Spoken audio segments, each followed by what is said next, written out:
These are the complete interviews with the subjects for the documentary Encounters. The only editing performed on the footage are camera cuts, sound correction, and minor color corrections.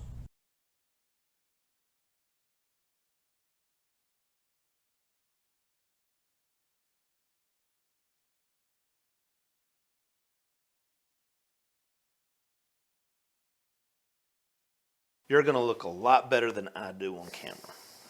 And if you want to wear glasses, you can. Okay. If you want to put them on, there wasn't any reflection in it when I was looking a minute ago, Okay, so we're good. good there. And I'll send an email out. I'll send it to everybody at the same time, but it'll be a blind carbon copy, so they won't be on there. Okay. But that'll be the releases and stuff. But for quick release, your name and whether you approve to be on camera. Yes, I'm Mark Turner, and I approve to be on camera. All right. Well, we're going to cut to the chase. The elephant in the room. Elephant in Why the are room. we doing this interview? Well, I had some interesting things happen to me in my life, and it's not stuff that most people want to talk about. But I'm one of the kind of people who recognize the elephant in the room. And I'm one of the kind of people who are going to say something about the elephant. I'm not going to be one like, yeah, we're just going to pretend this didn't happen. I'm not a person like that, right? So when these things happened to me, I thought, well, I can either keep my mouth shut or I can tell somebody about them. And I think that it's important because what happened to me was absolutely real. And I think that it's happened to other people. And I think a lot of other people have doubts about whether or not it happened, whether, they're probably doubting their sanity. This is stuff that people don't really plan on doing, I mean, it's when you go through life, you've got a number of things like landmarks or benchmarks in your life. You're thinking, okay, all right, I'm gonna graduate high school. I'm either gonna go to college, join the military, maybe get married, get abducted by alien. Oh, wait a minute, no one ever says that. You don't know how to deal with this, and so when it happens to you, it's bewildering, right? Like, where do I fit that in my experience? And after it happened to me, I was thinking, well, this apparently wasn't my first rodeo, and I'll talk about that in my discussions. But I thought, well, there's apparently a whole different aspect, a whole hidden aspect of my life that I wasn't even aware of until now. Things that were happening to me that I just brushed off or ignored or thought it was a dream or something, but it's really happening. And so I thought, well, I need to figure this out because I didn't want to go my whole life, get on my deathbed and think, oh gosh, maybe I could have helped somebody by talking about the stuff that happened. So that's why I think it's important to be talking to you. And you said you've had multiple encounters. And the way you were just talking, I guess it sounds like you may have realized some things afterwards. Mm-hmm. What's the first encounter that you realized was an actual encounter without going back? This happened the night of, I think it was March 29th, 2014. It was later in life then. It is later, right? Yes, I was 45 at that point, and it was a warm night for March in the 60s. I think it was light rain outside. We still had the comforter on the bed, and so I was hot. We didn't have the air conditioner turned on, so I didn't sleep all that well. But tossing and turning a bit, it's 1 o'clock. I wake up at some point, and I realize that my wife and I are not alone in the bedroom. And my eyes are open. I can hear myself breathing. I can hear my wife sleeping and breathing next to me. But there's something else in the room. And I can't move. I'm totally paralyzed. The sleep paralysis thing, yeah, except for my eyes. I can move my eyes. Everything else, I cannot move. And the room was dark, but I realized there was something, like a being or some variety, standing maybe 6 feet away from me, between me and the bedroom door. And I couldn't see it very clearly, but what I could see in the darkness was a light bulb shaped head and these big black eyes. What we would call a gray? I think it was a gray. And I knew it knew I was there. I could feel like it could read my mind, actually, like whatever little barriers we put up in our own consciousness were gone. And he was completely aware of everything I was thinking and doing. And I didn't necessarily feel threatened at that point, but I'm like, at this point, the only thought I had was, I need to wake my wife up and show her, like, you know, these things are real. You know, I wasn't just making all this stuff up about UFOs and aliens. And so I'm trying my hardest to wake her up, either, you know, elbow her or yell or something. And I put all the effort I have into making a sound, like yelling or yelping, hey, you know, making my wife up. And the only thing I can manage to do is a little whimper, right? That's all I could get out. And I'm going, okay, this is obviously not working. My wife's still sleeping next to me like a log. And but I hear the sound of that whimper echoing across the room. And so that kind of led me to believe this is not a dream. You know, I actually did make a sound in the room because I could hear it. Everything in the room with the echoes sounded just the way you would expect it to. And at some point in this whole process, I think it was about 1 a.m. if I remember looking at the clock, I got some images when I woke up of things that had happened. And I don't really know what the time frame is, the order that it all happened in. But I was taken somewhere that night. I don't exactly, either it was before or after I saw These the grave. weren't implanted memories. This is something that These were you were out of body, or these were memories that came back. And Okay. let me stop here for a moment. And some people might say, well, maybe you were just dreaming that this thing was in your room. That's possible. But at the time, I'd learned how to do some lucid dreaming. I'd gotten this book. Right. And this is, if you're not familiar with lucid dreaming, this is an amazing skill where you can learn to bring your waking consciousness into a dream, and it turns it into like a 3D movie, right? The neat thing about lucid dreaming is that if you find yourself in like a nightmare and you want to change anything about the dream, once you become aware, you can do that. Yeah. And so if I'm sitting here and there's something terrifying standing next to me and I can hear the echoes in the room and I know that I'm probably dreaming, and at that point, I should have been able to change the scenario around completely. I should have made that guy disappear, and I could have put myself on an island with a pina colada in my hand or something, you know. Yeah. But I couldn't change anything. I absolutely knew that I was totally awake. So later that morning when I woke up and I started thinking about this, I had these images in my head where they had taken me somewhere. They were doing some sort of procedure on me. I felt like I was sitting in a dental chair almost, and there were faces above me that I couldn't really see all that well. I don't think they were grays necessarily, not like the one. Do you know how many? In my room. I want to say there were 3, but this is all just sort of hazy to me, I guess. But they did something, and I swear they had put some kind of, it was like a fiber optic tool or something that they were working on with me. And I swear they were putting it in my chest. And they were doing something to my spine with it, if I recall. But anyway, I'm lying there just kind of in a sort of a hypnotic state almost, just kind of going along with it, maybe a light, dreamy kind of state of mind. And then whatever they were doing, suddenly I got like a searing pain on my lower spine.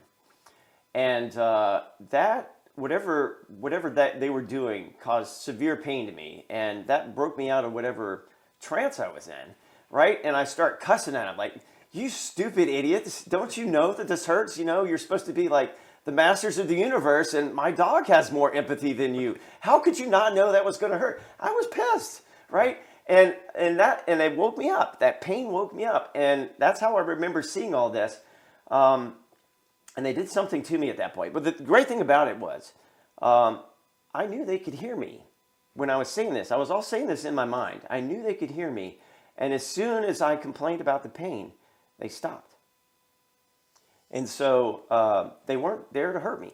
They didn't want to hurt me. But whatever they were doing, they understood that it hurt me. And later, as I was thinking about it, it's like I knew they could hear me. So maybe this wasn't the first time this had happened, right? This is going on in my mind later on. It's like, okay, somehow I knew that they would hear me. And, you know, to their credit, they stopped doing whatever it was they were doing. But all this sort of came back to me when I woke up. And at some point, they put me back in bed. I remember looking at the clock. First off, I think whatever being was there, gray or whatever, I think I remember seeing it back up slowly away from me, and I swear it went right through my wall. Just backed up right into the wall, and then it was gone. And I looked at my clock, it was about 2:09, I think, a.m., and the craziest thing about all this was sort of like a terrifying dream or experience that I had. I went back to sleep. Went back to sleep like nothing had happened.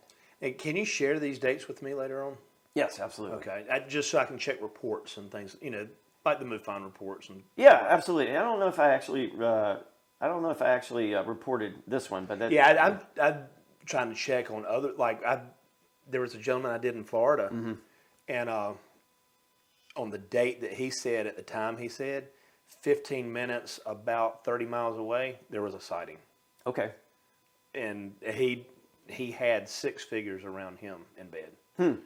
Okay. So that's what I want to see, if there's any other correlations on that date. I got some more information for you. You're going to hear some other things I got to talk about here too. But when I saw that gray in my room, I was a little surprised because from my impression of aliens and everything, I always expect them to be a lot taller, like the ones you see in Close Encounters. They're 5 foot tall, spindly looking things, and this thing was like 3.5 feet tall.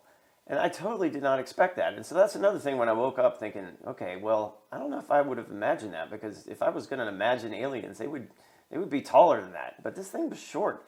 And that was a little surprising. As far as the light bulb head, what percentage is the head of the body? I mean, if he's 3.5 feet tall, it was a significant portion. Like a foot and a half of it, or probably so. Yeah. I mean, it was so 30 or 40% of where our trunk is half of our body. Right, kind of a short body and an elongated head. But I mean, it was dark. I could make out the outline. I couldn't make out a lot of details.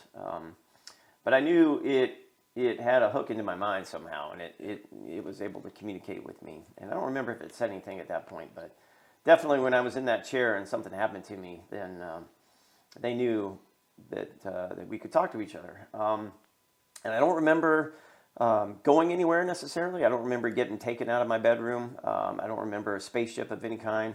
It was just that scene. And the state of mind I was in is very much like if you've ever had surgery before and you've had general anesthesia. They put you out, and there's a moment like after the procedure's done where you're kind of waking up, you're a little bit groggy, and the staff might be asking you questions about things, and you might be answering those questions, but like a second or two later, you don't even remember what you said, and you might be repeating those things. So I was in that kind of frame of mind where I was there, but I wasn't quite there, It was almost like they had drugged me or like I said, hypnotized me or something. So that's why I think a lot of this stuff is fuzzy to me. But I was absolutely awake when that thing was in the room, and I was awake when I felt that pain and I got mad. So I know that those two things absolutely did happen, and everything else, like I said, is kind of a jumble, and I don't know what the sequence is. So once that happened, that sealed it for me. Like, okay, I need to look back at some of these other things that have happened to me, because maybe I didn't just imagine it or dream it. When you woke up the next morning, what was your overall state of mind like? I mean, when you looked at your wife, did you dream about anything last night, or did you just not say anything? I remember that morning we were all sitting around the table. My kids were there. They were getting ready for school, and I kind of got a goofy smile on my face for whatever reason. I was like, I think that I had aliens visit us last night or whatever. And I think my wife was like, that's nice, honey. Can you pass the butter? Like nobody cared. It's like, okay, Dad's telling one of his crazy stories again. But and maybe at that point I didn't honestly believe it either. I mean, it's pretty shocking. Still trying to I was like, process okay, everything. Did I really dream that or not? But it was, I mean, it was absolutely true. And they were just kind of shrugging their shoulders because, I mean, there have been other things that I've talked about, but never to the point where I was absolutely sure that, and like I said, when I first saw that thing in the room, the first thing I wanted to do was to get my wife to see it. It's like, okay, I'm not crazy, right? This thing is actually here. But I could not for the life of me wake her up. Did that following morning, did you have any soreness, any pain, any physical? No, I don't think there were any physical signs or anything. and Just trying to figure out, was it real, was it not, and floating the idea to see what kind of reaction you would get. yeah, I mean, to see if anybody else had mentioned anything. Maybe my wife would have, said something, but I swear she was asleep the whole time. So, but I wanted to just announce it in a way to say that, okay, this happened to me. You might hear me talk about it later on, but, Well, usually I'll ask this question later on in the interviews, but I'll go ahead and ask it since we're in this part. What does your wife think about your experiences? How have you kind of told her everything? Yes. How does she feel about it? She is open to hearing me talk about these things. I think she has an open mind about it. I don't think she necessarily believes these things. And, that's why if I could have wakened her up and shown her what was going on, I think that would have been helpful. But I will talk about things. And honestly, she has seen UFOs too. And prior to this event, there was a time period of like 6 months or so where I would be out around Raleigh and we would see things in the sky.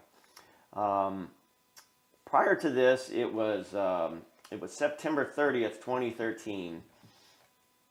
We were in downtown Raleigh. It was the International Bluegrass Festival. It was the first one that Raleigh had hosted. So there are all kinds of tourists walking around downtown.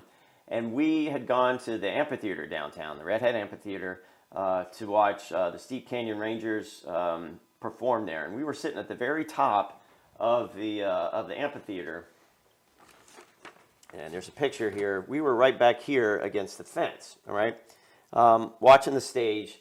And as we're waiting for the Steep Canyon Rangers to take the stage, my wife points up at the sky, and just to the right of the stage here, right above the horizon, there were about 6 or 12 amber lights, little balls of light that were just kind of floating along right above the horizon. And she was the one that noticed me. She sort of elbowed me and pointed that way, and I'm looking at it like, okay, those don't look like airplanes. They're not helicopters. They were kind of like Chinese lanterns, as you would probably think about them. But it was a very windy day, and it seemed like they were moving against the wind. And in perspective, that angle, I think the airport is to the west. Yeah, this is looking more towards northwest, right here, above Dawson Street, I believe.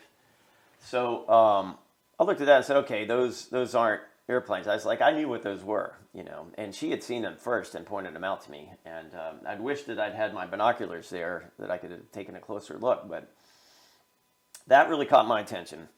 And I was curious about them, so I posted on Twitter like the next day, hey, did anybody see those weird lights in the sky? I called them flares, because you want to see if anybody, jumps at that. I didn't want to go off the deep end and say they were UFOs, but didn't hear from anybody saying anything about them. I thought maybe the fire department because they had fireworks that night. I thought maybe the organizers had launched these test flares to see which way the wind was blowing or something before they did the fireworks. So I called up the city's 911 center the next day saying, hey, did anybody report any flares in the sky or lights? I called the fire department. Did you launch any flares, just for testing the winds for the fireworks? And the answer to both of them was no. But that lawn at the amphitheater can hold about 1,000 people. And it makes me laugh that I think that it could have been 1,000 people sitting right there next to us that had seen the same thing, that had all witnessed UFOs too. Just passed it off. And maybe nobody talked about them, yeah. And when I check this, it's because this camera is a 30-minute time limit. The other one can film forever. So okay, gotcha. Right. It's not that I'm ignoring you. Yeah, no, I got you. That's cool. So then in January of 2014, I was, it was 8 o'clock in the morning or so. I was heading downtown to meet my family for breakfast, and I pulled up, I think it was at Peace Street, and looked in the sky, and there was an amber light just between the houses that I could see. It was brilliantly shiny, so it wasn't like fully lit, but it was like an oval that was like mirrored. It was just incredibly reflective. But there was this bright flare that was coming off the bottom of it. And I looked at that and said, okay, well, the sun is about to come up, but it's not up yet. And so this thing is so far down the horizon that it's not actually reflecting the sunlight, because I know the sun hadn't come up by then. And it was right in a position of the sky where I could not miss it. And then I drove away and thought, okay, that's kind of interesting. And then, like I said, 2 months later in March, I had the visit in our bedroom where something had happened to me. So it's like over time I like to think that they were kind of prepping me a little bit, let me know that they were around, or maybe somehow I attracted them. I don't know, but it seemed like they wanted me to know they were there. Gotcha. And there are other incidents too where that seemed to very much be the case. So. Yeah. Now, and so all of this happened in that one period. Have you had anything since 2014? Yes. Okay. And let's go chronology. Oh, yeah. In chronological order. I jump around a lot. I was an English major and I can't spit the word out. So, let's see. The most recent thing that happened to me was probably in December of 2021. But let me start even beyond that. An interesting thing happened in September of 2021, right, last September. I had been watching a movie or something. I think it was a Friday night or something. 10 o'clock or so, I'd get ready for bed. I'd put the dogs out so they can go do their thing. I was standing on the back deck with the dogs in the backyard, and I heard some rustling on the deck out there. There wasn't leaves because the wind wasn't blowing, but there was something weird about it, like something was there that I couldn't see almost. And I was a little bit, I was acting kind of weird. I was in a weird state of mind, which is not usual. I felt like I was a little bit, almost like suggestible at that point, I guess. And at the time, I was wearing a pulse oximeter at night because I had a little sleep apnea and I was wanting to track that and everything. And I was pretty religious about wearing it at night because I'm a data geek by day. I work in IT, and so I like measuring stuff, right? Yeah. Can't help but measure. I love gadgets. Yeah. I love gadgets. You know how it is. So I'm wearing this pulse oximeter almost every night. And for that night, for some reason, I felt compelled not to put it on, which is very unusual. I totally forgot it, just left it there, went to bed. And the next morning I woke up and I felt like I had somebody touching my lower legs, like a bunch of fingers had touched. And it was like, this is not something I was dreaming. I was like, some point in the night, I felt hands on my lower legs, my calf muscles. And I was about to ask that because I try to get specific when I can. So calf or below the calf? Yeah, like lower leg, calf muscles, like there were multiple, and it wasn't just two hands. It was like 10 fingers or whatever, touching my, I don't know how many fingers aliens have. I never bothered counting. It could be 12. I don't know. Felt like tentacles. Well, you just had a lot of digits touching. My legs were being touched. And so I thought, well, that's interesting. And I went outside that morning when I woke up knowing that I had felt that there was no doubt that it was real. And I looked around and there was like, I think I took a picture of a bruise on my calf muscle perhaps that I had. And I didn't think a lot of it, because it's like, maybe that was a dream, maybe it wasn't. But then, how did I find this out? One of my friends was on the Nextdoor site, and they posted, they let me know that somebody in the neighborhood had seen crazy lights in the sky. And so I logged on to Nextdoor and looked at it, and it's a guy that lives maybe half a mile away from me. He was out that night, and he had looked over, there's a cemetery between us. He'd looked over and there were a bunch of crazy lights in the sky that he'd filmed on his phone, and he'd shared that video on Nextdoor. And those lights are directly in the line of sight of my house. About the same time that I felt those weird things to my legs. And now, did you reach out to him at all? I did, yep. And got a copy of his video, and I was like, I spilled the beans to him that I think that they were here to see me, but, he was absolutely convinced that those weren't normal lights, and I can't imagine that they weren't. Now, does he still live here? I think he does, yes. Would you mind contacting him and seeing if I could use the video? Yes, yeah, I'll be happy to. And you said you've got a copy? Yeah, I think I downloaded a copy from him that I can show you. And there's a lot of trees that were involved, but you can see crazy lights, and it was quite interesting. So at that point, I'm like, all right, I don't necessarily doubt that something weird like this had happened. So that was very good kind confirmation evidence, I thought in my head, that I'm not just imagining stuff like this, that things are happening. So there was also... Hey, what? 1 second. yeah, if you want to go ahead reset. and restart that. It's getting good. I got lots of stories, Bill. That's excellent.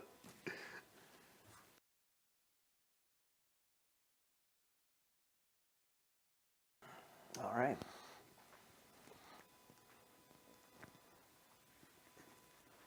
So that was September of last year, and then December, went with my family. We like to get these cabins in Virginia state parks over the holidays and hang out there, sort of in between everybody's homes and everything. Have a great time. We'll usually spend a week out there. So it was December of 2021. We're out there. One night, I think it was maybe the day after Christmas, and that's an important day, December 26th. I got some stories to tell about that. It seems like I get a lot of weird stuff happening on December 26th for some reason. But 11 o'clock, 10 o'clock, or whatever, turn out the lights in the cabin.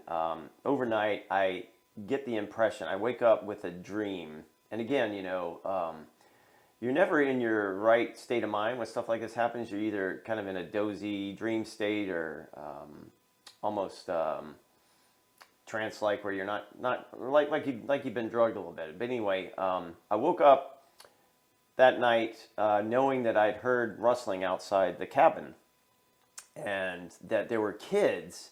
I had imagined or dreamed that there were kids outside that had wanted to get into the cabin, that were trying to get into the cabin. And later that night, I heard rustling in the cabin. I don't think necessarily they were there to see me. Can't say that they were or weren't, but that was totally in my mind, and I didn't feel compelled to wake up or panic or get up or do anything about that, which I think is a little weird. And I know that there weren't a bunch of kids in the park. And so later, as I'm thinking, okay, why would I imagine that there are a bunch of kids outside trying to get into the cabin when there absolutely wasn't? But that's the impression I had, that something had happened there, and there was definitely something in the cabin. And these are like, cabins are in the middle of nowhere, right? So it's not like there are any external sounds that would like cause you to think about stuff like that. I mean, you're out in the middle of the woods. It's a great way to relax, but makes me wonder that something didn't happen there at the cabin. So those are like the more recent things, and I haven't had a whole lot. Okay, yeah, actually, there's one more thing. Same month, December 2021. Remember how I talked about I've seen a little bit of electrical stuff going on? Right. I had volunteered to tag along with my wife, who was going to go visit a swanky hotel at the coast to set up a business conference, and that's kind of what she does. And so I was going to tag along and work from my laptop while she was conducting her meetings. So we get in the car, we drive down there. I'm sitting outside the porch of this hotel, checking email and stuff, checking in with the boss.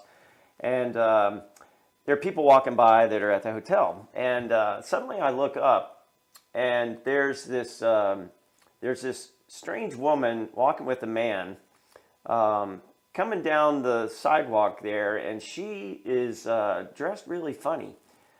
She was about, I don't know, somewhere between 4 and 5 feet tall, very thin and frail looking.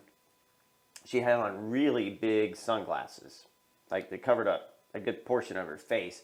And she was wearing a bicycle helmet, which was kind of surprising. She didn't have a walker or anything, but she was wearing a bike helmet, and she's got these big sunglasses, and she's wearing this like tracksuit from the 1980s, some horrendous looking pink sort of thing, and it looks very much out of place, right? And so she doesn't say a word. She's not there to break dance. No, but this man who looked like somebody, like a hotel employee, was kind of helping her walk along, and I kind of glanced up at her. I was like, okay, well, that's kind of unusual. I mean, she's wearing 40-year-old clothing, and why is she wearing a bike helmet? And she's not saying a word, but something about her made me think there's something odd about what I'm seeing there, you know. And then we got back here, And I recalled this morning, it might not have been such a big deal, but that morning, as we were trying to get out the door, I'm in the kitchen and I'm turning the lights on in our kitchen to look for something to get out. And we've got these can lights in the ceiling, and there's 5 of them that are supposed to turn on with this one switch. And I flip the switch, and only 2 of the lights come on. And I'm looking up at the ceiling going, that's interesting. But turn the switch off, turn it on, only the 2 will come on again. Turn it off, turn it on again, all 5 of them come on. And I'm staring at this thing going, I've done a lot of work with electricity, right? I'm kind of like a shade tree mechanic. I've replaced a lot. I've been working with, I'm amateur radio operator. I know how electricity works, right? And I'm looking up at this ceiling going, I can't for the life of me figure out any kind of scenario where only half the lights on this circuit would come on and then not come on and then come on again. So I'm sitting there just like flipping the switch up and down again, trying to get this thing to work. And then we had to leave, and I would have just dismissed both of those as like, I don't know what's going on here. It's something weird. But in hindsight, I'm thinking, I've seen weird stuff like that happen with electricity before when these guys are around. And my theory is that was designed to get my attention, that something is going on, and that is supposed to clue me into seeing that person. I think that person I saw wearing the tracksuit and everything might not have been completely human. Right. That's my thought. I'm going to pause this one more time. Mm-hmm. I'm going to change some camera angles. Okay.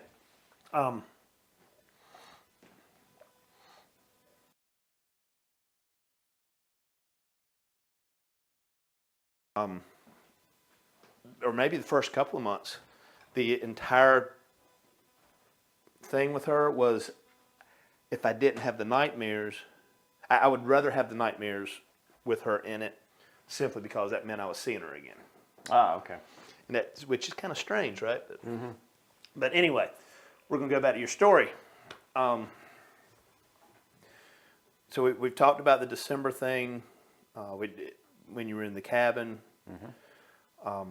Yeah. What's next? Well, I mentioned when I told you the cabin story that there was some significance to December 26th. And I think if you look at some of the more prominent UFO reports, I remember it was around Christmas time that a UFO had apparently landed at Chicago O'Hare Airport, right next to a terminal. Do you remember the news stories about that? Yeah. And the number of ramp people and pilots had seen it, and nobody really knew what it was. And it left like this cylindrical hole in the clouds as it zoomed up. Something. There's been several things that have happened at O'Hare. I remember back in,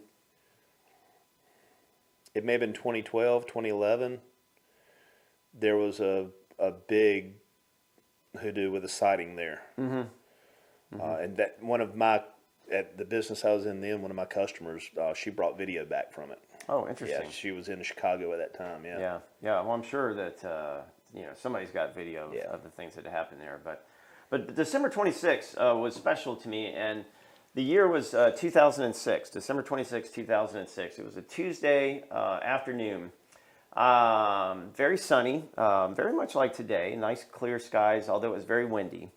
I was just sitting in the den. I was reading a story actually about UFOs. It's a story from Ingo Swann called Penetration, which is a wild tale. Ingo Swann was a remote viewer for a number of years, and this book in this book he writes all about these government agents that contact him and take him to some undisclosed place, and they have him remote view the moon.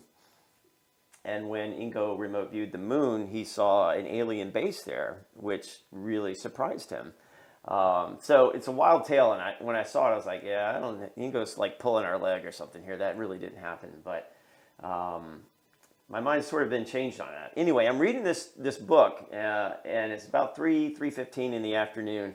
I get up, put the book down, and walk outside to refill my bird feeder, because I noticed that it was empty. And at the time, my bird feeder was on a window that was slightly off the ground. And so if I wanted to go change the feeder, I had to get a pole out and take the feeder off the hook to get to it, right? So I'm here standing outside in the afternoon, reaching up to get my feeder off the hook. And directly in my line of sight, there's something in the sky that's coming towards me. And so I'm kind of not paying it a lot of attention. I'm trying to get this hook off here. And as it's floating up towards me, I start to think, well, let's see, that's odd.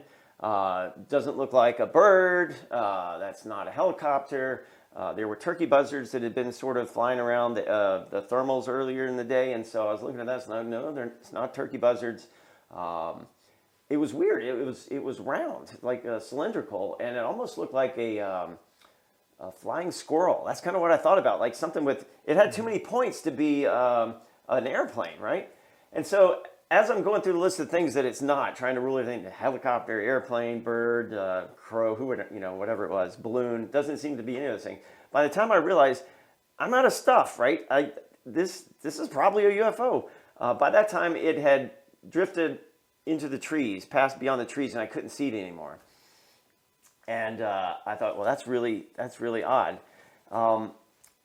But I realized at that point that I had my camera out with a telephoto lens on it, because earlier in that day, I had been out in the backyard taking pictures of some hawks that had been like, and it was 20 feet away from me. And if just seconds earlier, if I'd realized, oh, I better get a picture of this, I could have had my camera and snapped it. But here's a picture of the house where we used to live. It was this big backyard, and I was standing here sort of looking in this direction, and it was kind of up over here, just above the trees near the railroad tracks. But I thought, what are the odds? Did it look like it was above those trees or just above the trees but in the farther distance? Well, here's the thing. When you hear people talk about UFOs and how big they are, you got to remember that your perspective is completely different when you're looking at something that you don't have any real gauge of the size of, right? If somebody asks you, like, tell me how big that airplane is, you kind of have an idea about what the proportions are. Like, the wings are supposed to be this big for the plane, and you can kind of gauge that based on that.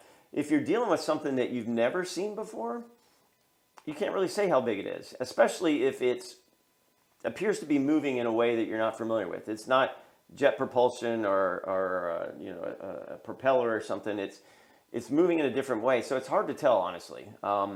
I couldn't honestly gauge just how big it was based on either the shape or the size, but it was grayish, almost charcoal grayish, and it had multiple points around it, almost like one of those old World War II mines, sea mines, right, with all these little points.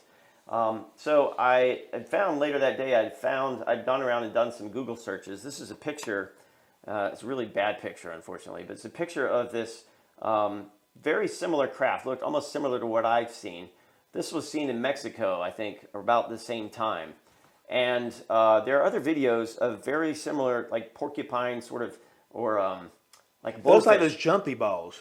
Like a jumpy ball or porcupine fish or blowfish or something. COVID. Or like the COVID thing, honestly, yeah. If it was red, it would almost look like COVID. So these things have been seen before, and that's exactly what I saw. And I kept thinking, what are the odds that I'm going to be at home reading a book about UFOs, and I'm going to go outside, and there's going to be one right where I can see it, floating right above my house. And that makes me think, okay, the odds of that being chance are slim to none. Either I'm like totally imagining things, or that thing showed up knowing that I was supposed to see it. And I think that's the case. I think it wanted me to see it. I think it was there for me. Now, so we've got that they're watching you. At least that's the kind of the thought process, right? I don't know if I necessarily agree with that. Okay. I don't think they're watching me so much as they visit me every now and then. Gotcha. I'm not one of those people who think they can just go and like summon a UFO on cue. I mean, it doesn't really happen that way. My theory is that we've interacted a long time ago. There's actually other stories that I have yet to tell you. But But after the 2014 incident, where I started to really appreciate that, these things, I'm not imagining this stuff. That made me think, okay, well, this is probably something that has gone on my whole life. And there are other incidents where, looking back, I'm thinking, okay, yeah, that was probably a visitation. Well, let's go into some of those old the old things that are now brought up. Okay. I served in the military, United States Navy, and went to boot camp in the winter of 1988. So I kind of laughed my way through boot camp. A lot of people think it was tough. I was just laughing at all the sad sacks. They couldn't get their stuff together, right? Was your boot camp? It was in Orlando. Okay, so you didn't go up. You weren't. No. In February, I was fortunate enough they sent me to Florida. I graduated in '87, and one of my friends from high school, when he signed up, he was like, "Oh boy, then yeah." Great Lakes, Illinois, what they call great mistakes. Yeah, I was fortunate. I got to go where Disney World is.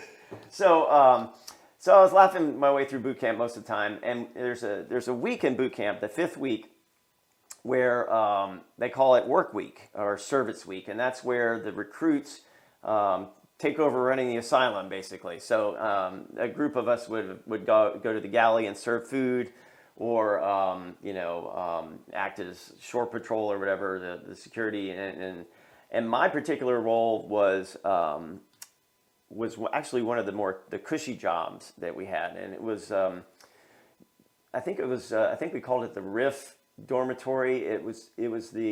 I got to watch over the recruits who had washed out through no fault of their own. Maybe it was a medical issue or some sort of way. They were just waiting around to get discharged because the military wasn't for them. So it was fairly easy. Those folks weren't in any trouble. They were just counting the days before they got out of the Navy. So I got selected along with some of our company leaders to be this group. So it was a fantastic week. It was my first real taste of leadership. I mean, we didn't necessarily order these other guys around, but we were just there and just sort of watching over them. But it was some freedom, first off. It was the first time that we could walk around on base on our own. So that day I went out to the local exchange and I bought a little Sony, I don't know, it's like a Walkman type style thing. So I was actually listening to the radio for the first time in 5 weeks, and I picked up a newspaper. I could finally check out the news and see what was going on. I was feeling great that Saturday, and got back to the barracks and stayed up a little bit late listening to the music and everything. It was about 10 o'clock at night. I said goodnight to the guy doing fire watch, and I climbed up into my rack, and there's probably 24 men all around me, all snoring heavily, and the lights are out. My head hits the pillow, and then something weird happens. All of a sudden, I can't move. My eyes are still open, and the room is swirling around me, like whooshing. I hear this loud whooshing noise in my head. But I can still see the red light from the fire exit signs, and I can hear everybody snoring. I'm fully awake and aware, but I can't move, and somehow the whole room is whooshing around me. And the next thing I know, I get this mental image of an old-timey console radio for some crazy reason, like the kind you see from the 40s, there's like 5 feet tall or whatever. There's an image of this radio in my head, and a very loud, booming electronic voice, almost like an auto-tune before nobody had invented auto-tune back in 1988, but it was sort of a mechanical synthesizer kind of voice, very loud in my head, distorted, almost overdrive, and it tells me, you don't want to fight, in a very loud voice, and like the last part echoed, and I'm lying there going, what the hell is happening, right? Who is that voice? Why can't I move? And I decided, to hell with this, I do want to fight. I don't like whatever's happening now. So I work as hard as I can to start moving my arms and legs. And finally, I break the spell. And I sit up in bed and I look at my watch, and like 20 seconds have gone by since I last looked at it. And the next day, I got another newspaper, and the Orlando Sentinel had a story about the Gulf Breeze UFO sightings, which I read and read and read. And I thought, well, that's an interesting coincidence. Something weird like that would happen to me.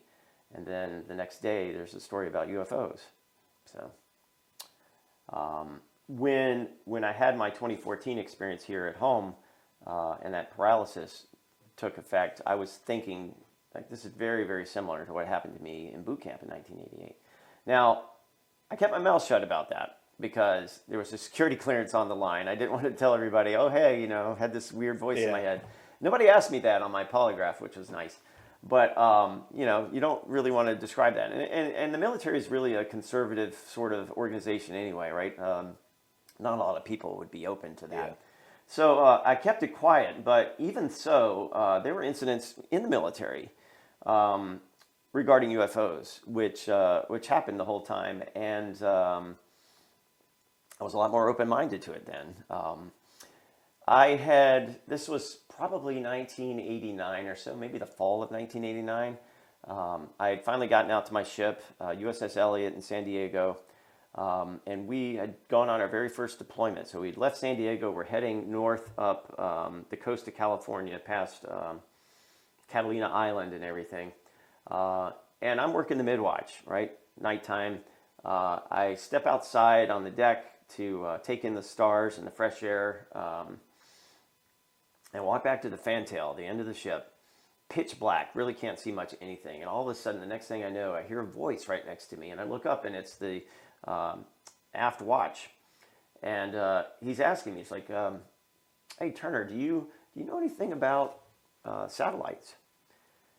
And I'm like, I have no idea where this is going. Yeah, actually I do. I work with them a little bit. So he's like, do they move? And I'm like, okay. Well, some do, I guess, and you can adjust a little bit about it, but generally, they kind of go in a straight line. And I'm like, what do you mean there? And he's like, well, not too long ago, I was standing here and I saw this light come out from the horizon, and it came right up above our ship and then took off to port like a bullet, just changed directions. And I'm going, okay, I don't think that sounds much like a satellite. He's like, okay, and then he goes back to doing his thing. And I never mentioned anything about UFOs, but the whole time he's talking about this stuff, I'm he's trying not to admit anything because you're in the military. He was probably scared to death about it, but he didn't want to show that. But he wanted to know if I knew about satellites, and I'm like, okay. I'm thinking to myself, like, that was no satellite. It wasn't an aircraft. And the funny thing is, it happened in that same area of the Pacific where you hear all those reports about the Tic Tac UFO and everything. That Catalina Island seems to be a hot spot of that area. And I had no idea about that at the time, but I was like, okay, that is not any kind of aircraft that I know of. They can just turn on a dime like that. So I didn't actually see a UFO, but one of them apparently came out above our ship while I was out there. That's I imagine there's a lot, especially in your dark skies, you can see so much more. Mm-hmm. And when you're out at ocean, out at sea, mm-hmm. And the guys who stand watch, and the women now who stand watch, are out there for like 4 hours at a time, and that's their job, that's their duty. So they go out there, they have a lot of experience looking at, contacts on the horizon, so they can, radio that up to the bridge and anything flying over. They know what they're looking at because they spend hours doing it. That's their job. They're totally scanning the horizon the whole time they're out there. So when the watch came up to me and did not know what he was looking at, after looking at it for years, he was seeing something unusual. Yeah. And I've heard stories from other people, other sailors who say the same thing, that there are things out there. Like a buddy of mine is a submariner, and he says that they get so many sonar contacts that they can't identify that they just stop reporting them. They're moving at incredible speeds. That not a whale. Yeah, it's not. It's not a great white. It's not a torpedo. Yeah, and they just stopped recording them. But now, after the Pentagon sort of switched gears and finally is admitting that a lot of these things are accurate, then you're going to get more people feeling more comfortable about talking about these things. Now, did you hear the thing a couple of weeks ago? they had what 150 reported incidents over the previous 10 years, but since they've started allowing the stuff over just this year, 2022, they've already had over 150. Wow. That they're researching. Now they said it's like 75% they think they can explain, but that's 25% out of 150 that they have no clue. Right. And there's a lot of stuff you can't explain, and I'm kind of the person who wants to explain stuff. Or I'll go through my list of stuff like, okay, can I rule this out? Can I rule that out? I don't want to jump to conclusions. And like I said, I mean, a lot of these people are professionals. You're talking with pilots with thousands of hours of flight time. Their whole job, their whole experience is looking out at the sky. They know when they're seeing something that doesn't belong there, all right? And yeah, you might be able to come up with some sort of alternative explanation. You can't call it like floating trash in the sky to a pilot who's been, he's got 5,000 hours in the You don't cockpit. have a bag at 15,000 feet blowing around. Yeah, right. And they would know, right? Nobody's going to go out and sound like an idiot reporting something that, is clearly explainable. So even though you might be able to explain a lot of that away, when you are looking at an expert witness like that, you can't really just dismiss their testimony and think that you can second guess what they saw, right? If you weren't there, how are you going to be a better expert than the person who saw it? So, now, did you have any other encounters while you were in the military, or? There was, this is not, I don't know how alien related this is, but I suspect it is. That very same first deployment I was talking about, we made a port call to Victoria, BC, Canada. It was the very first foreign port, I guess. Foreign if you can consider Canada foreign. I guess you could. Yeah.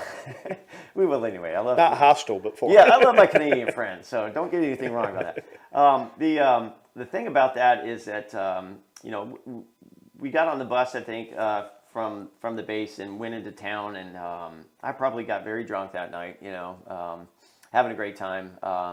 And I brought my film camera with me, as I often do, because I wanted to take pictures of stuff. At some point that night, I got separated from my camera. I don't know if I just left it at a bar or something, forgot about it. But I got back to the ship somehow later that night. And the next morning, I realized I didn't have my camera.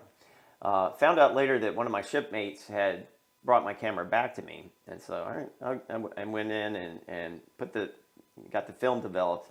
And I saw a lot of the photos that I'd taken, but a number of shots at the end of the roll, I just couldn't explain. It was a weird series of streaking lights and everything with red and green and yellow and dark sort of buildings in the background. And it was really odd. I don't remember taking those pictures. But since I didn't have my camera the whole night, I couldn't say that one of my friends hadn't taken it and just gone to town. So I didn't really know what to make of those shots, and I can give you a couple of copies of those. But I was reading a book about Dorothy Isri, who also lives in that area and was famous for taking these Super 8 films of lights in the sky. She was able to summon these UFOs, and she would just have a picture. You'd watch her film, and it would be a scene of a light or something in the sky, and then there would be a single frame. I don't know if you've heard this story. There'd be a single frame in that film that would just be these crazy light streaks.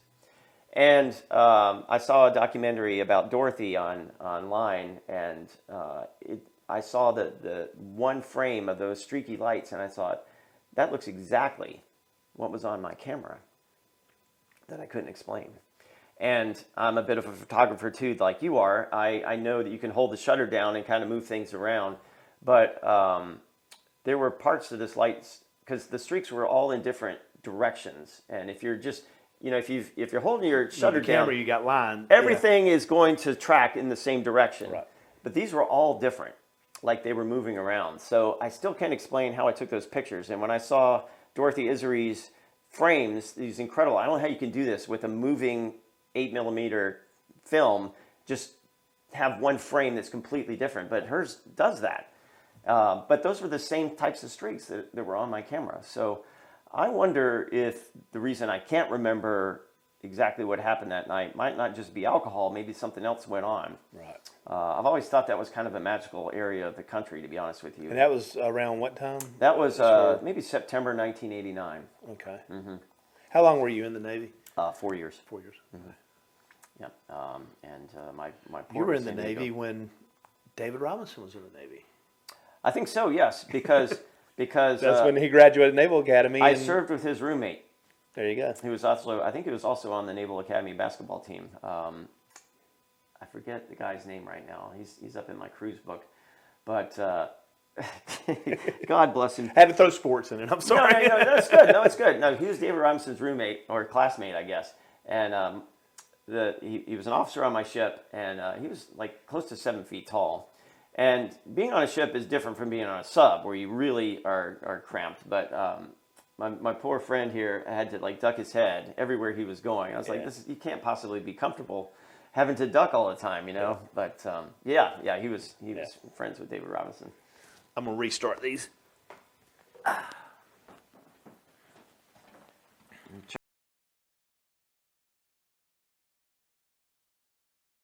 He when I left him, I'm on 995 and I got video of it.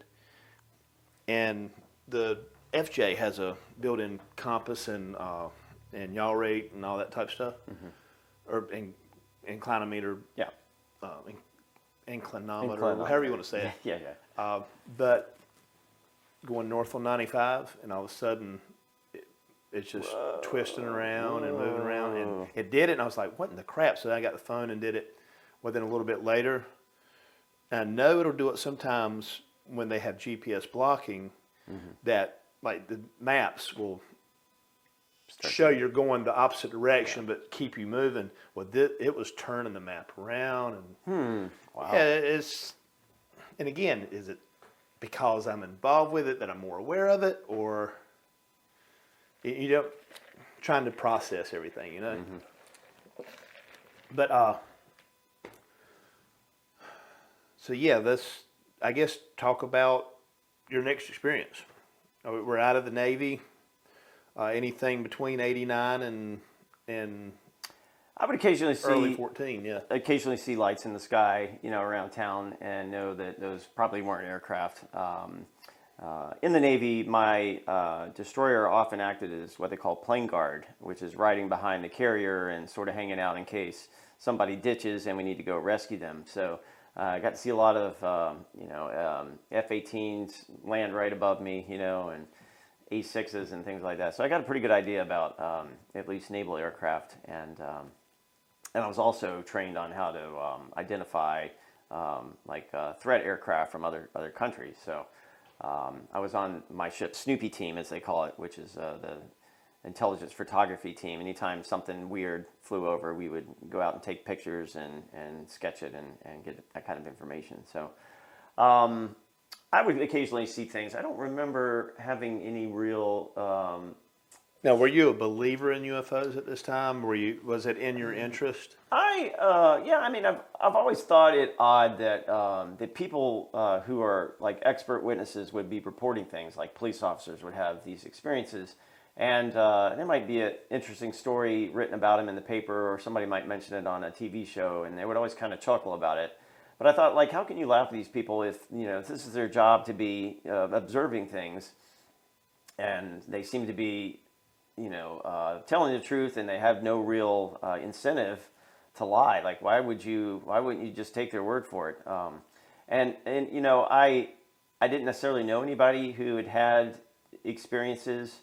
But I figured I would try to keep an open mind, and you know, I can't. You're not going to laugh them off. I'm not going to laugh them off. I mean, if these people seem to be honest and don't really have any real incentive to, you know, to lie, then why not listen to them? You know, so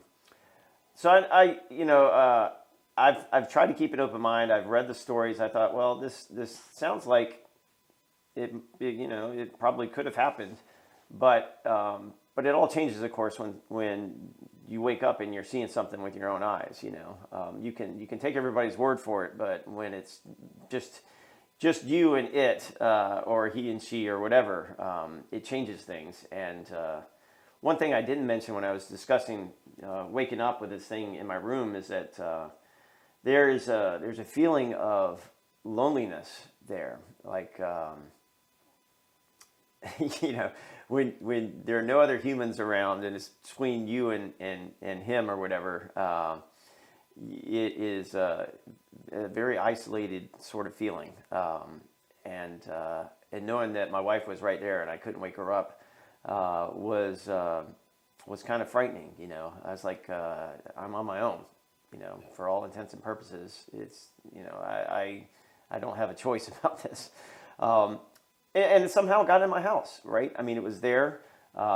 We'd often put the alarm on at night when we first moved in here. I don't know if we necessarily continued doing that, but I had a dog at the time. It didn't seem to faze the dog at all that it could just be in there.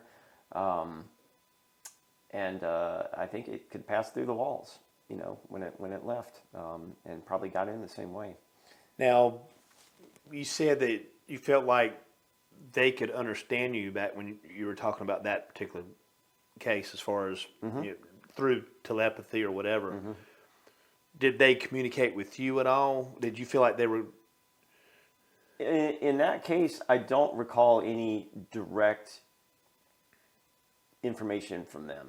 They And probably have did. you felt that even, say, from seeing craft or whatever, though?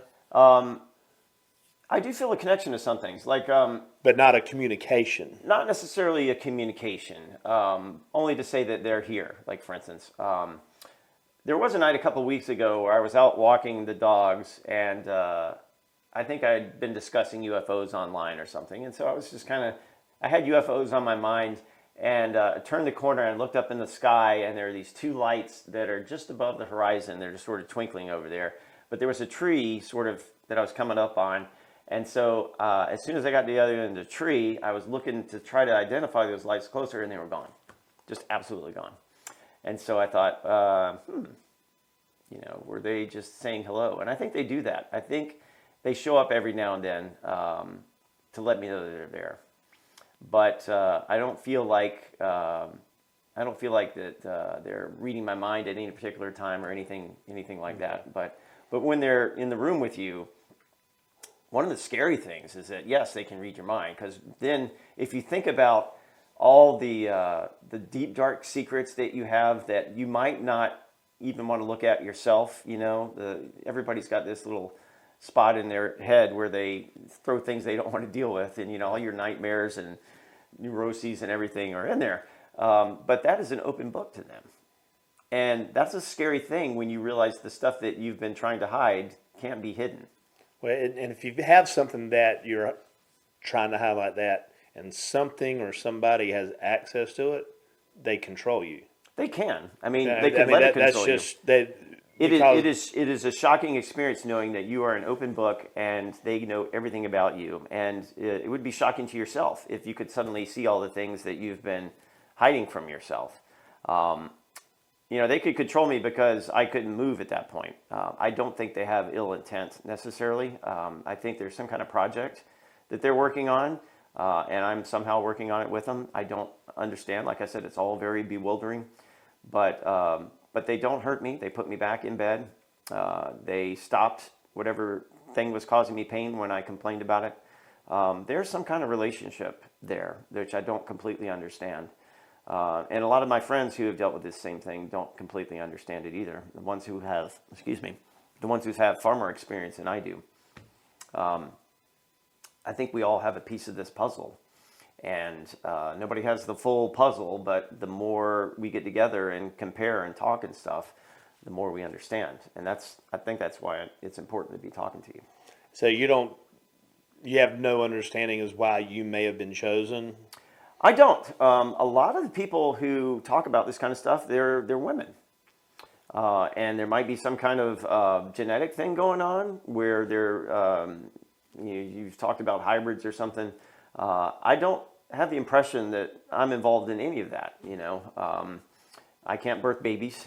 You know, even the aliens can't make me do that.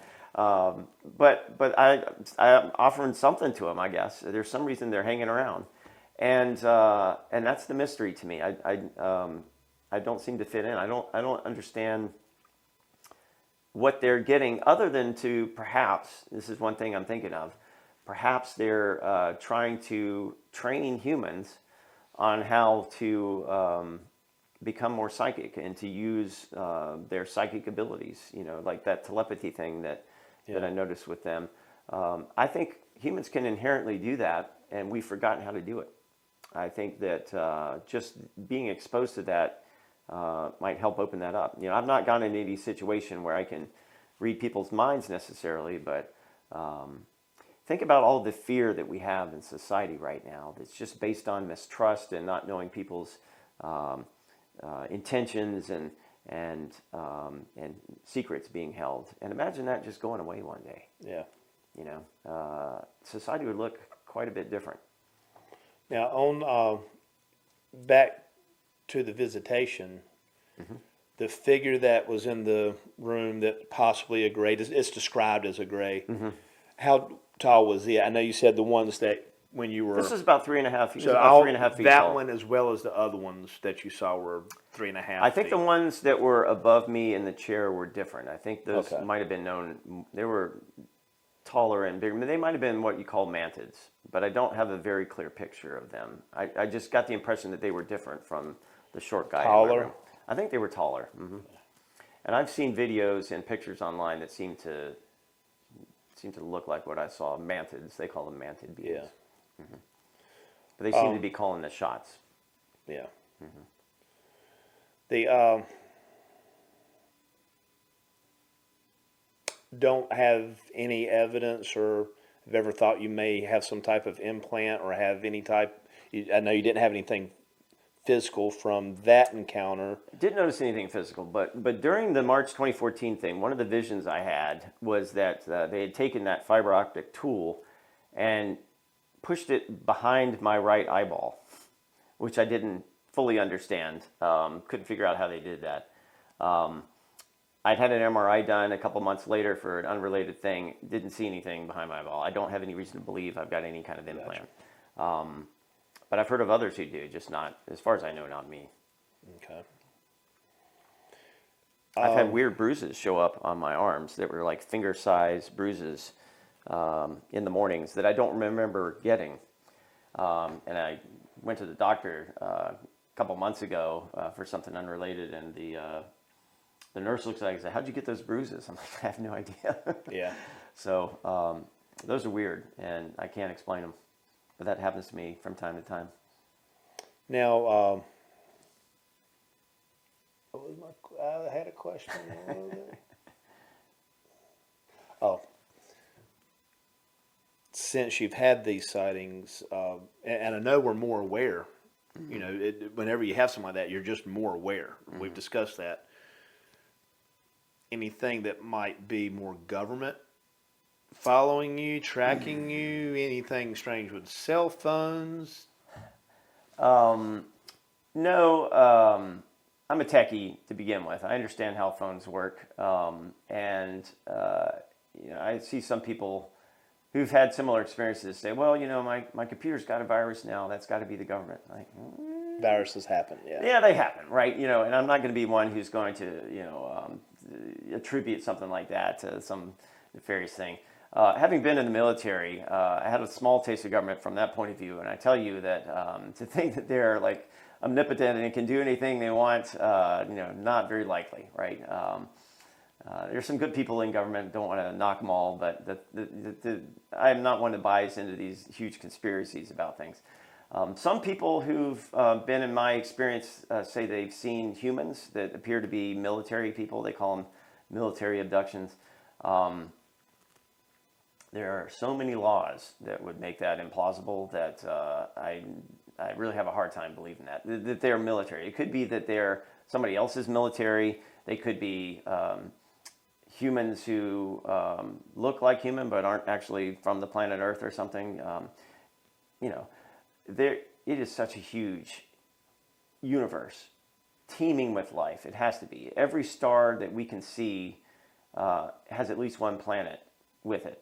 And there are millions of them just in our galaxy right now that could support Earth, support Earth-like life. So to think that we're the only ones in the universe is just laughable at this point. I mean, it's been proven that there are plenty of other life-supporting planets out there. So the idea that there could be humans that aren't from the planet should not be as far-fetched as some people might think. Not anymore. I mean, just in our lifetimes, we've discovered 3,000 plus exoplanets. Yeah. And when you and I were growing up, it was only like the 8 or 9 or whatever we got now in our solar system. Depending on whether it's Pluto or Yeah, count Pluto or not, right? So we know that there are planets out there, other planets. We absolutely know that. But I have a hard time believing that the military is directly involved with this. They might look the other way when these others are doing their things, which I think is the case. But for anybody to be hands-on with something like this would be like an instant trip to Fort Leavenworth or something. You would absolutely. I just can't see from a legal point of view, and maybe they don't act or operate in the legal arena when they do this. Who's to say? But I don't think this is. I don't think a lot of these are government related. The in the film I did, Incredulous, one of the things I mentioned in that is the Earth is like, honestly, when we look at the planets, we haven't found anything, certainly nothing intelligent as far as planets that we can search. Mm-hmm. There might be some type of bacteria or whatever on Titan or, one of the moons of Jupiter, that kind of thing. Those are actually good candidates. But the Earth is actually, you have all these planets that have nothing, and then we're just teeming with life. Mm-hmm. And the life that we're teeming with now is just a small percentage of the life that's been here. We're just a giant petri dish. Mm-hmm. So, yeah, if you were an alien, why would you not research Earth? Yeah. And then scientifically, the other way is, the nearest star is 10 light years away or something like that. It's taken us 40 years to get Voyager outside of the heliosphere. Mm-hmm. So how can you physically get something to traverse from even the closest star to here in any amount of time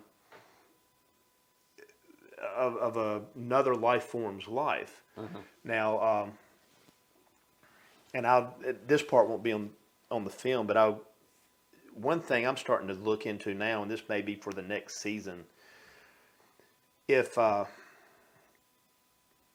what we can do with, we've got Facebook and Meta now. We got the virtual reality stuff. Mm-hmm. Now, currently, our interface has to be a goggles or something like that for that virtual reality. But even if you had a life form that's just 10 or 15 years advanced further than we are, they may have it where the actual virtual reality could be its own interface. And somehow, it would make sense for a star system 20 light years away. They could through virtual reality have that interaction with us through UFOs, or that would explain why the creature that was in your room was able to back through the wall. It's virtual reality. It's not physical. It would explain how the Tic Tac UFO off San Diego can go from air to water seamlessly, or make 90-degree turns going those are tricks speed that we so don't we know how to can't, do or yet. not making sonic booms traveling that fast. Right. Virtual reality could explain that because it's more digital than real, and I haven't heard a lot of people talk about something in that regards. But then the communication works a lot better because it only takes 20 years for that star system to get the information back. I think what we're seeing with them passing through walls and apparently doing tricks that would violate our known laws of physics is that they can sort of shift their frequency somehow, or they're just slightly They get off. into that interdimensional type thing too. Right. Well, yeah. I think they create some sort of field that unlocks their atoms from everything else around them, and that allows them to go through. I mean, from a atomic point of view, this table is not solid. It's 99% space, and so I think they figured out a way to slightly change their phase where they can just fit right through things like that. It's just like when you do get to the atomic scale, we were taught that you have the electron ring and that type of stuff. Well, now it's no longer the ring. It's a true cloud, and there's never a spot. If the electron's here, it's also here, even though there's only one electron. Right. At the same time. So you start getting into quantum mechanics and way past string theory. Yeah. Because I think they're starting to even fade away from string theory now. So being that I'm not a physicist, I have to sort of step back when people start describing all this stuff as quantum, right? It's like I have no idea how to weigh that, and so exactly. I'm going to let the nuclear physicists deal with that, and I'm going to stay well away from it. Well, it's way past nuclear physicists at I this point. suppose it is. So anytime I hear quantum described any of this, I cringe a little bit. It's like, okay, all right, like show me where you got your doctorate in physics, and then I'll consider you an expert. Otherwise, it's all just blowing smoke, But that's what I think, that somehow they shift slightly out of our reality, and all this stuff just becomes like plastic to them. I'm gonna start these one more time. Okay. And then I'm gonna finish up questions.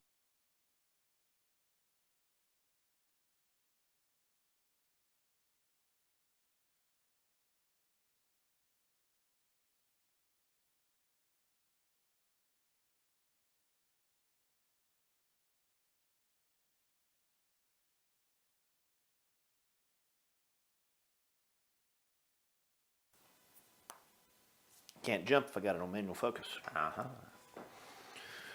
All right, and you just commented.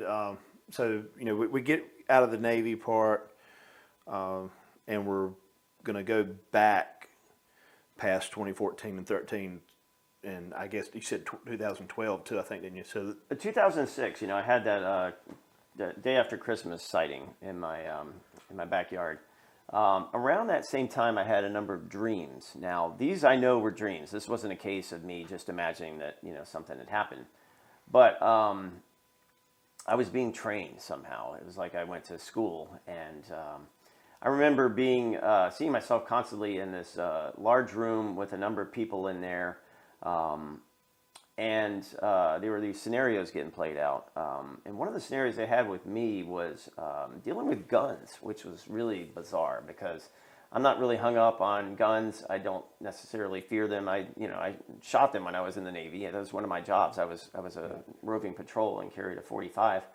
But they would test me with these guns and like hand me a gun and say, go on a rampage or something, and I would often refuse, and this would go over and over again. And there was one dream I remember when somebody approached me with a shotgun in the dream, and that scenario kept going to the point where I wouldn't even flinch. I think I actually graduated from that when this person would fire this pretend shotgun at me, and I would completely not respond to it at all. It was all fake. It was all a test. It was all a mind game.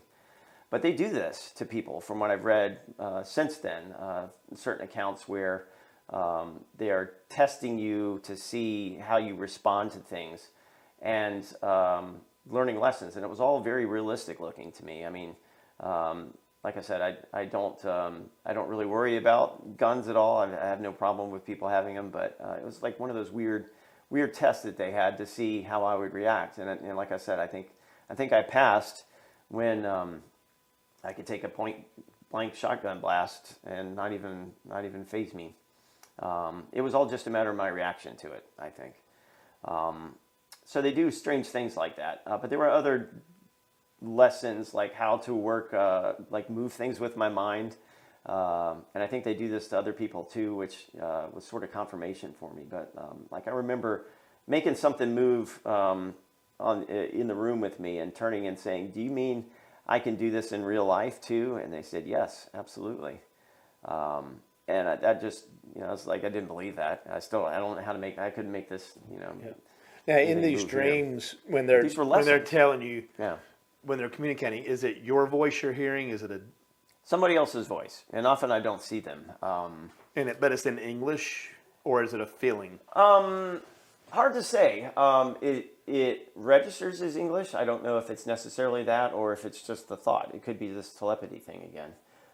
There was a very interesting dream that I shared with some of my friends not too long ago that happened about the same time.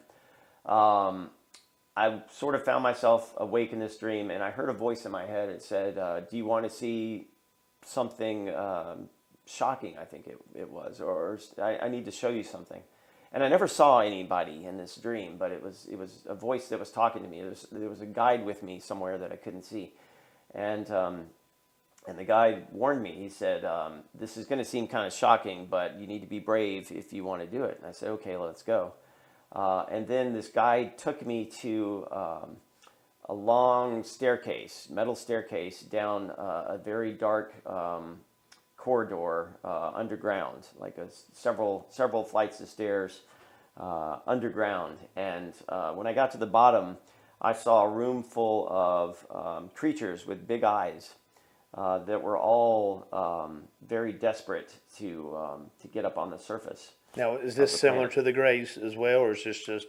I think so. I mean, I'd kept a dream journal and I wrote this down, but they were, I assume they were Greys or somewhat similar. But they were all, just the feeling of desperation that they had really stuck with me. It was a very hugely emotional kind of thing. And the message I got was that they want to come up, but it's too dangerous for them. And I felt like they couldn't stay down there much longer. But I felt very compassionate towards them in the dream. And then the dream woke up, and I never saw who was telling me this, but it was a very clear message that this is real and I'm going to show it to you. And I think that, like you said, that was probably Greys, and it could have been something on this planet or somewhere else. But I woke up very emotional from that dream, feeling like that this is something that we should be able to do. And I feel overall, I feel kind of protective of them in a weird way. And I think they want me to be brave enough to talk about it. I think that after the 2014 incident, they were just waiting to see how I would take this. A lot of people can't really reconcile this with their lives. And I'm willing to do it, because it happened, and I think it's important for me to talk about it. But I think they've been cheering me on the whole time that I'm willing to accept this. And I think that if I can get over my fear, and everybody has fear, and when I wrote it down, I remember when the guy showed up in my room, I was saying over and over to myself, I don't want to see this, I don't want to see this, Even Whitley Strieber, who has had lots of experiences, will say that it's terrifying, the 12th time around as it is the first. There's something about our natural reaction, probably our animal instincts, I guess, when we see something like this, to be frightened. It's the fight or flight sort of thing kicks in. And I think that if I can work beyond that and see beyond the fear, I think that there is a very, very interesting new relationship that could take place from it. I think that if we can learn to accept this stuff, it could be just extraordinarily productive for humanity. I really do.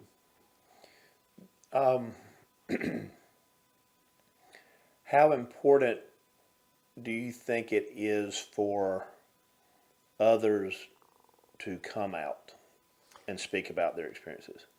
I've been giving hints about the things that's happened to me to certain people who I know might be a little bit more receptive to it. Maybe, we'll have talked about like some ghost TV show or something we saw, and they'll say, there's something weird like this happened to me. I've been honestly shocked at how many people I'll do that to, and they'll say, well, I had this weird experience happen to me, a couple of years ago, and it sounded very much like what you were talking about. And then they open up about this stuff.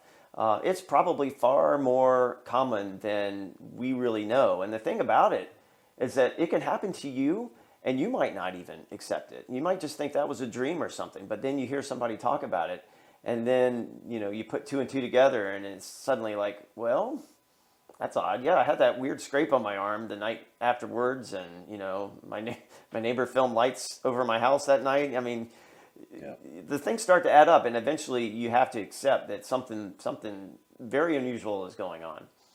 So I think that if you're comfortable talking about it, that it will help other people. And main thing is let other people know they're not alone. Absolutely. The ones that have accepted that, something's weird, but I can't talk about it. You're not alone. Right. You might not have a spouse that's open to it, or friends that you can talk to. Fortunately, we've got the internet now, and there are ways that you can find groups that of people who understand because they've been in the same situation. And like I said, I mean, not everybody has the same experiences, but when you find somebody who is willing to listen to you because they know some of it's true and they're not going to doubt you, that is such a huge lifesaver, because there are some people who honestly might think they're losing their grip on reality when things like this happen. And I'm here to say that it does happen. And if you're willing to talk about it, you can help other people too. Yep. Yeah. Anything else you know of? I've gone through a whole list of stuff. I don't know much more I can talk about. Well, I thank you very much for coming on, and I look forward to getting these stories out, because I do think it's going to help those that have really been affected by it but are scared, or they think they're. I mean, well, you and I are in some of the groups that have tens of thousands of people that are in them, and there's only a handful that actually participate. Mm-hmm. Well, they didn't just join to laugh at people. Right. So. Yeah, I've got friends who have I've shared some of this stuff with, and they will start to re-examine some of the things that have happened to them. Like I said, a lot of this stuff will slip under the radar. When it's happening, it's like you're hypnotized or in a slight trance or sort of in a daydream state. I think these guys are master hypnotists. I think that if you've heard of screen memories, I think that a lot of times they aren't trying to fool people so much as they are trying to make you comfortable with what happened. So because they have open access to your mind, if you start to think, well, maybe it was a deer I saw, they might, I think, encourage you to consider that. Oh, yeah, it was a deer. That's right. I don't think they necessarily plant these images in people's heads, but they are very, very good, like I said, master hypnotists at making you believe what you want to believe about them. Well, they have access to your brain. Right. All those memories, all those fears. And I've read stories, some of the remote viewers like Joe McMoneagle has done. He's done some remote viewing sessions on alien targets. And he's had situations where he's met up with aliens and all of a sudden they change into his late father. And his late father's sitting there telling him, you need to get away from here. And Joe would laugh at him, saying, I'm sorry, nice try. My dad would never talk to me like that. Right. I know you're not really my dad. But they were able to convince him for a moment that he was talking to his dead father. So they have access to that. And that's why I think it's really important to keep your wits around you when something like this happens. And if I had any advice to give to other experiencers, I would say learn how to lucid dream. I talked about this book earlier, Exploring the World of Lucid Dreaming by Dr. Stephen LaBerge. It's a great how-to on how to do this. But the reason it's important for experiencers to do that is that if you are constantly testing your reality that way, the same way that you can learn that you're dreaming, then you can see through these screen memories that get put in your head. And suddenly that dentist who's working on you might, you'll wake up and you'll say, okay, wait a minute, you're not a dentist, you're an alien and you're doing something to me. So that makes you more effective at being able to really understand what's going on, I think. So hugely important skill, learning how to test your reality. Am I dreaming? Is this real? And if you get into a habit with that, then those screen memories aren't going to be effective on you and you'll know really what's going on. So I think that's a huge, important skill to have. And this is just an opinion that I'm asking about. You've heard of some people say with the shapeshifters. how much, since let's say that they do have really strong access to our brains, how much of it could possibly be that, no, they're not shape-shifting. No, it didn't walk through the wall in your case, that it's just, they've got control of your mind. They can implant. It could be that they could implant those kind of memories. Yeah, absolutely. And because we know that our like, I know you've had dreams before where the phone's ringing and then you wake up, and as soon as you wake up, the phone's ringing. Right. But the phone didn't really wake you up, or right. The things happen a moment before they actually do. Right. That maybe they could do something like that. Right. Yeah, it's possible, and without like other confirmation from things like cameras and things like that, it's hard to say. And that's why, like the Navy incidents with 2006, the Tic Tac stuff is such a compelling case, because not only do the pilots see it, but the multiple radar systems tracked it, and the weapon systems on the fighters tracked it. You got so many different points of information that you can't deny that something like this took place. That was one of the brilliant things that the lead pilot there did. Commander Faber. Yeah, where he said, "Don't say anything about it. We'll discuss it separately when we get back." Mm-hmm. That way, we're not going to be collaborating stories while we're here on the plane. We're going to wait until we're questioned. That's right. Yep. So that when that case came out, it was nearly impossible to just brush it away, right? Yep. With all those different points of information. And having been in the Navy and being somewhat familiar with those radars, I fully trust that what they were seeing was actually there. So there might be some aspect of manipulating memories and perceptions. And, if you give certain drugs to people now, you can, like truth serums and stuff like that. I mean, there are certain drugs that make you more suggestible, in certain sleep states, of course, where you can be highly suggestible. And I think they know that. I think they're very good at they know a lot about human consciousness. And they use that to their own advantages. Now, I don't think they're necessarily trying to cover their tracks. I think a lot of that is designed to not be such a burden on our egos, right? Very fragile egos, because I think that they it can or be on our psyche. Yeah, our psyche. It can be very traumatic, right? Very traumatic. I didn't like what I saw in my room that time, but like I said, they did listen to me when I complained about the pain.